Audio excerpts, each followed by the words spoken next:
Bismillahirrahmanirrahim. Assalamualaikum warahmatullahi wabarakatuh. Jumpa lagi bersama saya Ivan di sini.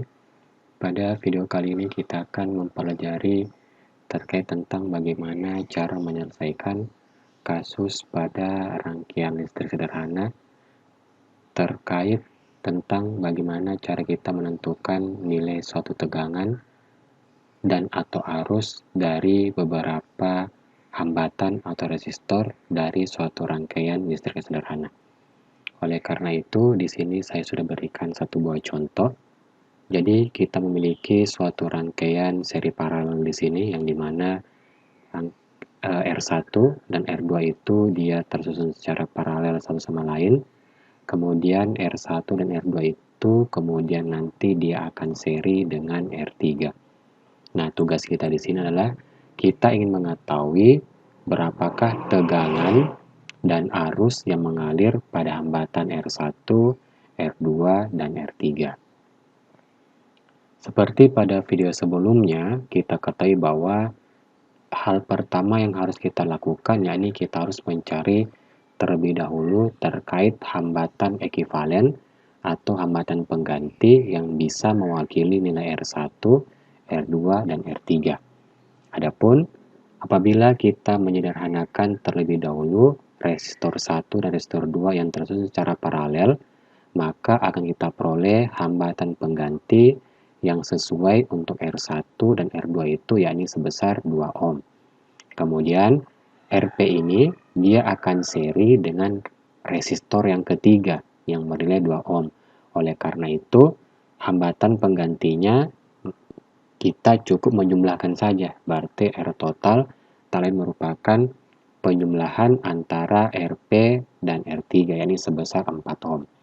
Jadi rangkaian inilah merupakan rangkaian ekivalen yang sifatnya sama dengan rangkaian pada gambar yang pertama ini. Jadi secara umum, nilai-nilai resistor R1, R2, dan R3 yang tersusun seperti ini bisa digantikan dengan menggunakan satu buah resistor saja, tetapi memiliki nilai sebesar 4 ohm. Oke, kemudian berdasarkan gambar yang ketiga ini, maka kita bisa menentukan berapa arus listrik total yang mengalir pada rangkaian ini. Dengan menggunakan hukum Ohm, maka akan kita peroleh arus total yang mengalir yakni I sama dengan besar tegangan yang digunakan dibagi dengan hambatan penggantinya. Yakni kita peroleh 6 volt dibagi dengan 4 ohm yakni bernilai 1,5 ampere. Berarti nilai arus yang mengalir pada rangkaian ini yakni sebesar 1,5 ampere. Selanjutnya kita melihat ke rangkaian yang kedua ini. Jadi pada gambar ini kita bisa melihat secara bersama-sama bahwa RP dan R3 itu dia tersusun seri. Karena dia tersusun seri, maka sifatnya itu arus yang mengalir pada RP dan R3 itu dia sama. Oke, karena kita telah menemukan arus totalnya sebesar 1,5 ampere, berarti arus yang mengalir untuk RP dan untuk R3 juga yakni sama, yakni sebesar 1,5 ampere. Kemudian bagaimana dengan tegangannya? Berarti kita lagi-lagi menggunakan hukum Ohm ya. Jadi untuk tegangan pada RP itu yakni sebesar VRP sama dengan IRP. I-nya itu 1,5 ampere. Kemudian kita kalikan dengan RP sebesar 2 ohm, maka akan kita peroleh besar tegangannya yakni sebesar 3 volt. Karena RP nilainya sama dengan R3, sama-sama 2 ohm, berarti besar tegangan yang berada pada hambatan yang ketiga ini dia juga sama ya, yakni sebesar 3 volt. Kemudian kita melangkah pada gambar pertama. Jadi apabila kita melihat pada gambar ini, rangkaian ini terlihat bahwa R1 itu dia paralel dengan R2. Karena dia sifatnya paralel, berarti tegangan yang berada pada R1 dia akan sama dengan tegangan yang ada pada R2. Seperti kita lihat bahwa ternyata RP ini 2 ohm merupakan penyederhanaan dari R1 dan R2 yang tersusun secara paralel. Oleh karena kita telah menemukan tegangan pada RP itu sebesar 3 volt, maka otomatis tegangan pada R1 dan tegangan pada R2 itu dia juga sama, yakni sebesar 3 volt. Tetapi karena dia sifatnya paralel, maka tegangan yang sama tetapi arusnya yang berbeda. Oleh karena itu, arus yang mengalir di R1 tidak sama dengan arus yang mengalir pada R2 pada kasus ini. Tetapi pada kasus-kasus tertentu nanti, ada kalanya arus yang mengalir di R1 dia akan sama dengan arus yang mengalir pada R2.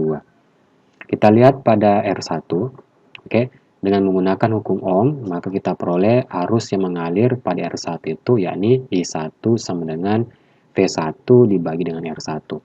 Karena V1-nya kita peroleh ini sebesar 3 volt, kita bagikan dengan R1-nya 3, maka diperoleh hasil sebesar 1 ampere.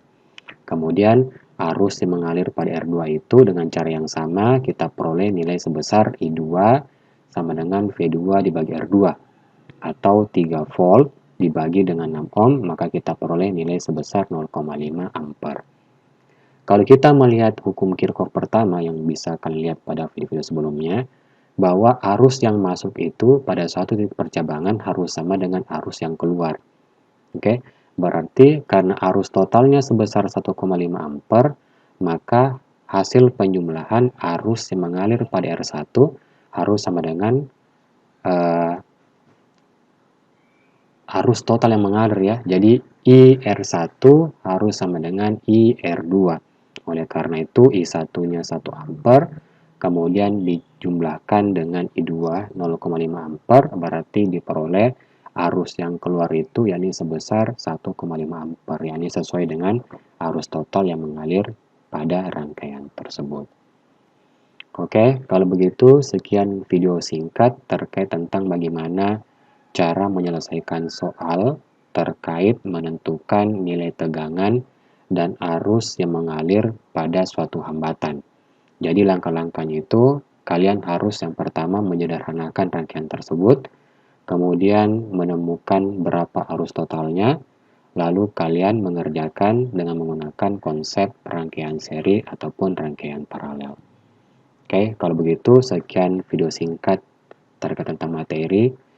Semoga video ini bermanfaat bagi kalian. Sekian dari saya. Wabillahi taufiq walhidayah. Wassalamualaikum warahmatullahi wabarakatuh.